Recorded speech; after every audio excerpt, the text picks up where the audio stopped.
महलों से खंडरों का वास्ता हो जाएगा, हमसे जो उलझेगा फना हो जाएगा। हम जानते हैं उन्हें अपना, हम जानते हैं उन्हें अपना। जिस ओर बह निकलेंगे उस ओर रास्ता हो जाएगा, उस ओर रास्ता हो जाएगा। मैं श्रद्धा सुमन अर्पित करता हूं इस देश के महामानव जिन्होंने बहुजन आंदोलन को जोड़कर एक किया, जिन्होंने भारत के बहुजन महापुरुषों को एक किया। साहब मान्यवर काशीराम साहब को उनके परिनिर्वाण दिवस पर मैं अति उत्साहित हूं कि आज देश विदेश से साथी यहां आए हुए हैं और मुझे उनके सामने बोलने का मौका मिल रहा है।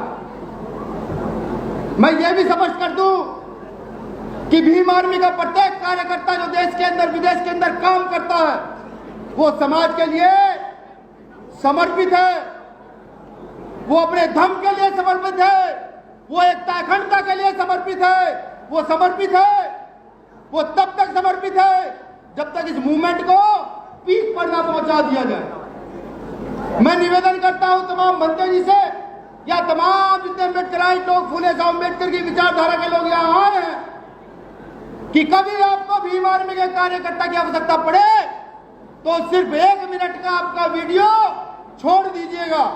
भारत के किसी भी कोने के अंदर पड़े तो वहां 10 मिनट के अंदर भीम आर्मी का कार्यकर्ता आपकी रक्षा और सुरक्षा के लिए खड़ा हो।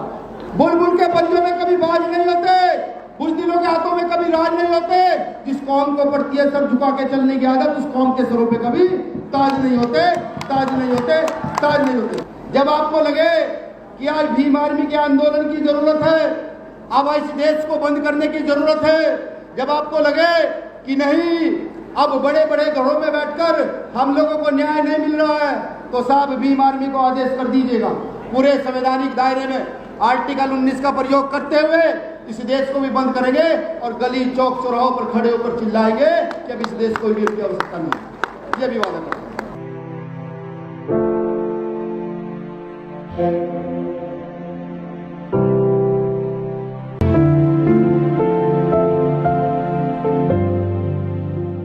सम्मानित बनते जी को वंदामी, यहाँ मंच पर बैठे सभी सामाजिक, आर्थिक, राजनीतिक कार्यकर्ताओं को भी मेरा जय भीम।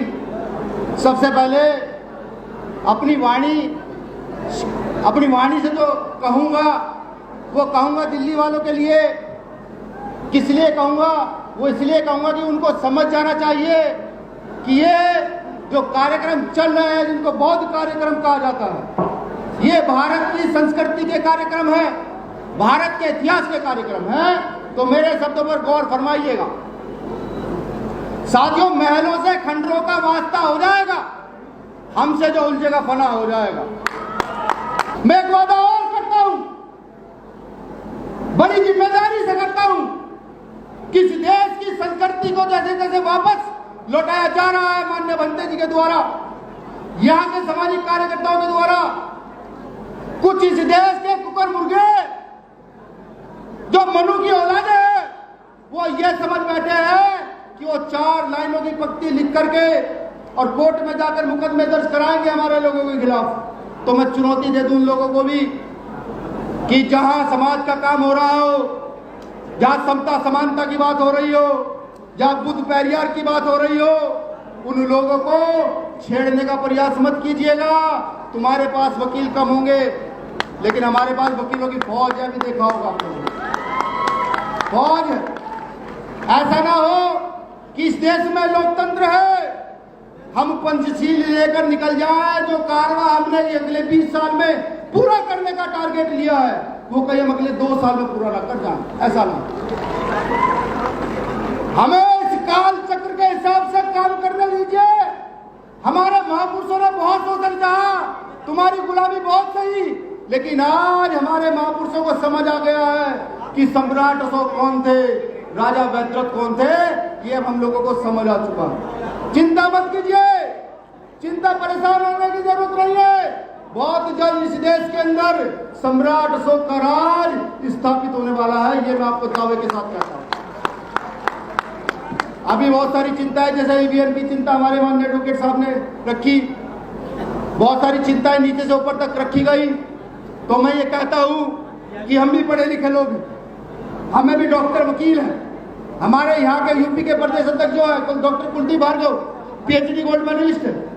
हमारी पूरी टीम एजुकेटेड लोगों की टीम है, लेकिन झुकने की आदत नहीं है। मेरा दर्द भी महसूस आप लोगों को हो चुका होगा, क्योंकि रात दिन जो देखते हैं, जिस दर्द से लोग गुजरते हैं, वो सब आप महसूस कर रहे हैं। तो मैं ये चाहता हूं कि आप अपने घर से एक बच्चे को ला करके भीम आर्मी का कार्यकर्ता जरूर बना दीजिए।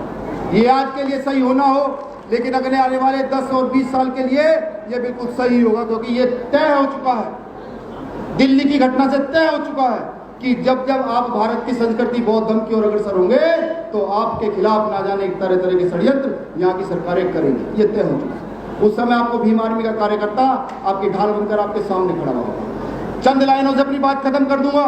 लाइनें बहुत पुरानी है, जो लोग मुझे सुनते हैं उनको पता भी होगा भाई ये व्यक्ति हर बार इस लाइन को कहता है, लेकिन इस समाज को जिसको शोषित वंचित कहा गया है, जिसको 90% बाबू जगदेव प्रसाद कुशवाहा ने बताया था, जिसको बाबा साहब माफी चाहूंगा, जिसको मान्यवर काशीराम साहब ने 85% कहा था, ये उस पर लागू होता है।